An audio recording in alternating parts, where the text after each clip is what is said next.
Тэгээ энд бол одоо бид нар бүхэл одоо зүрх сэтгэл одоо дэмжлэг тусалцаа юу гэдэг энийг бол бид нар үзүүлэх болно гэж ингэж хэлж байна. За ингээд энэ нэг өргөмжил гардуулъя гэж бодож байна.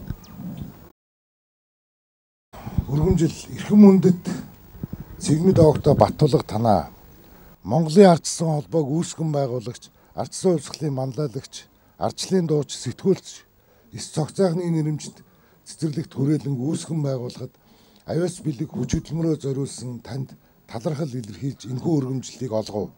Монголын ардчсан холбоо, Монголын ардчсан холбооны тэргүүлэгчид гэсэн. За энийг Баттулгадаа гардуулъя.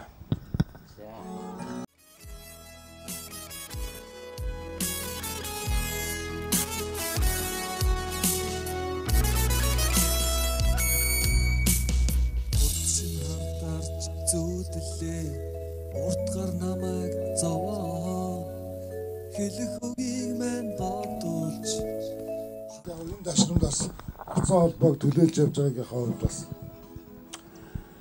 манай одоо ардчсан холбооны ууган гишүүн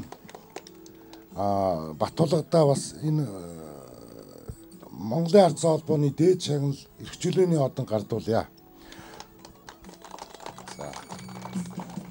За Цэгмэд Овогтой Баттулга танаа Монгол улсын тусгаар тогтнол эрх чөлөө хүний эрхийн төлөөх үйлсд оруулж байгаа хувь нэмрийд нь үнэлж эрх чөлөөний одонгоор шагнасан тул энэхүү үнэлгээг олгов.